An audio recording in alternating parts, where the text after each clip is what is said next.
ஹரே கிருஷ்ணா. நமக்கு அடிப்படையில இருக்கிற கன்ஃபியூஷன் என்ன?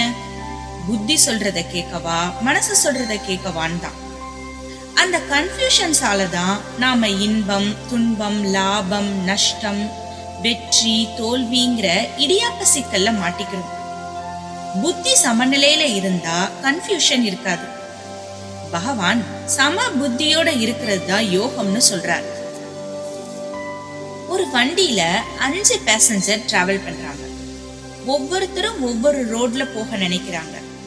டிரைவர் தான் 5 பேரையும் அவங்க இடத்துல டிராப் பண்ண கரெக்டான ரூட்டை டிசைட் பண்ணணும்.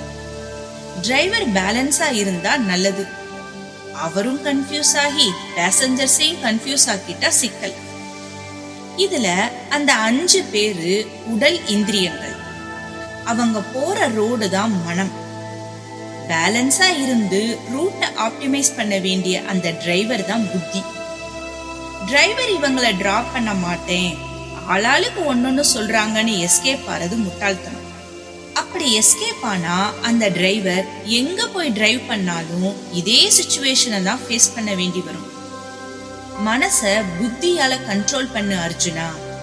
இப்படி சம புத்தி இல்லாம பலனை எதிர்பார்க்கிறவங்க ரொம்ப அற்பமானவங்க. சம புத்தியில தஞ்சமடை அர்ஜுனான்னு பகவான் சொல்றார். இத கேட்டுட்டு இருந்த அர்ஜுனனோட மனசுல ஒரு கேள்வி எழுறது.